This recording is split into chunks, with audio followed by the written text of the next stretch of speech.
All right, this is a crazy case, and the law enforcement community is very well aware of it, but I don't think the general public is. So you've got your husband, now faces 25 years. You're going to appeal it, but take me back to that day. What happened? What went wrong? And why is he now facing 25 years?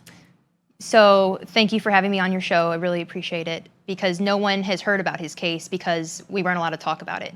From the beginning, the judge issued a gag order. So now that that's over with, I'm trying to get the public to understand what all happened. So on April 3rd, 2018, Ben was working for Huntsville Police Department during his regular shift, second shift, West Precinct, and a call came out over the radio of a man who had called dispatch and said that he was going to blow his brains out and the front door was open. So dispatch had sent 2 officers, and the male officer had got on the radio and said, "Is there anyone else available to come help with this?" And Ben was available, so he went. And nationwide, police officers are taught you don't go into a house with a guy with a gun because you don't know what's going on inside that house. You can control more on the outside. You're not walking into a situation or an ambush, which could have been a very big possibility. So Ben went to the call. He ended up being third on scene. And when he got there expecting a perimeter be held, he grabbed his shotgun and made his way towards the house. But as he was making his way towards the house, he didn't see the other 2 officers. And already knowing that the guy had a gun, he thought, well, what if they got shot or something went wrong? So he runs up there, and to his surprise, he sees the female officer standing in the house with her gun pointed at the ground about 20 feet away from Mr. Parker, who had a gun to his head. So she's not protecting herself at all. And then the male officer is standing in the doorway, which everyone in law enforcement knows is the fatal funnel, and you're gonna die if you stay stuck in that. So Ben gets up there and tells her he can shoot you, point your gun at him. And she keeps her gun pointed at the ground and is talking to him with her hand, trying to figure out what's going on. And Ben sees her fail to talk to him and get him to comply with the commands. She's vapor locking. She's not able to express what she needs him to do clearly. And so Ben walks in and aims his shotgun at Mr. Parker and says, "Drop the gun."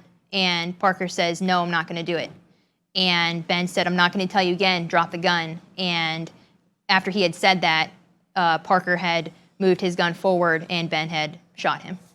So to break all this down, there should have been a perimeter set around the house. These officers shouldn't have gone in with somebody that they knew had a gun, who was basically threatening suicide, but who knows? There's been a lot of incidents, especially in the last several years, with this war on cops, where people call law enforcement, bait them into a situation, ambush them. So there was already a failure of protocol here. Right. He goes in, he sees a female officer not protecting herself with a man who has a gun. Right. Who very quickly and very easily could have turned that gun on her or the other officer.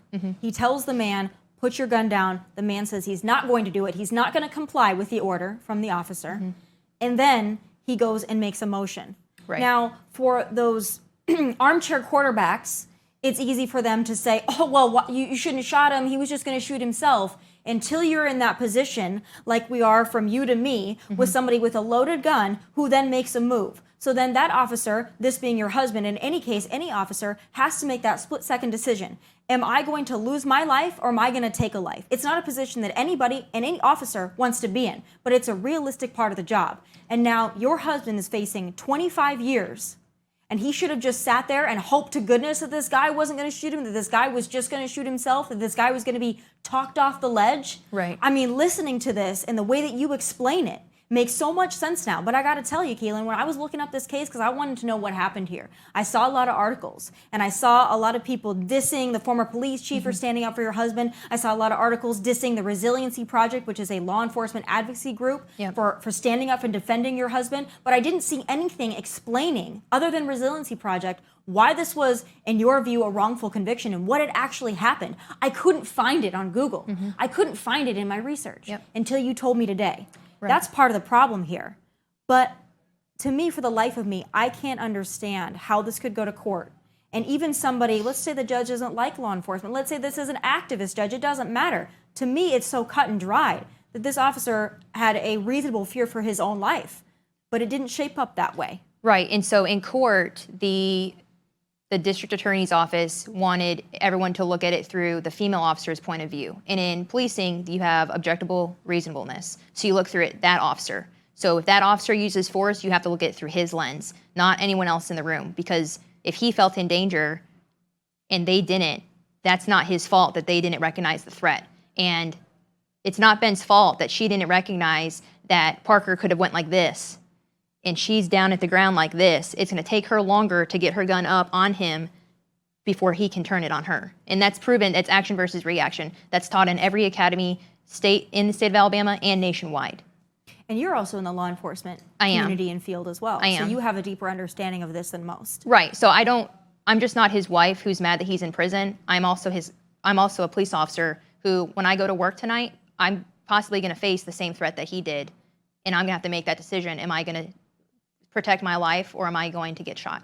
So the way this all played out in court, not only was there a gag order so that you couldn't talk about it, but there was also things that should have been presented that were not presented, Absolutely. Like talking about the protocols and how they were broken from the start, and talking about the training, as you mentioned, like a nationwide training of how you react in a situation like this. How could it be that that wasn't allowed? So what wasn't allowed was case law. So Graham versus Connor, which is a bedrock case in police use of force, that says that the officer does not have to wait for the beat of the weapon to be pointed at them if they feel like their life or a person in their vicinity, their life is in danger. That backs Ben. Montoute versus Carr backs Ben. Palm Beach Sheriff's Office versus Grzinski backs Ben. None of that was allowed to be heard to the jury. And it's illegal if the judge cannot legally,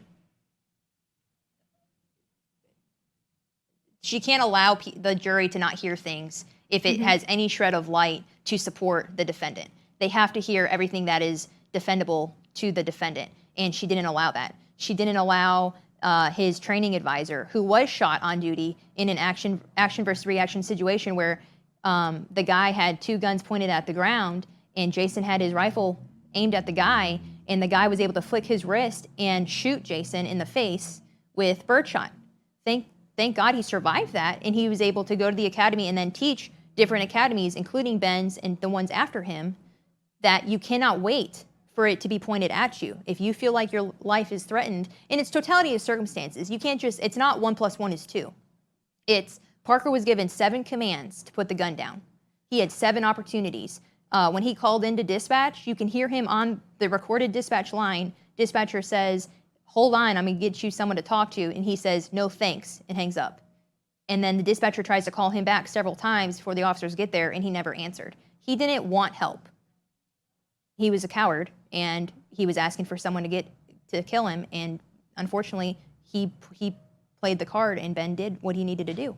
Ben went home that day. We didn't have a line of duty death or 3 line of duty deaths and an officer get killed. It's not Ben's fault that he can't follow directions. Right. And again, this is this position that not only Ben, your husband, was put in, but so many law enforcement officers are put in. And it used to be that officers could just do their job and they could use their training to the best of their ability to make the right decision. Now, I'm not saying officers always make the right decision. There are several instances where they don't.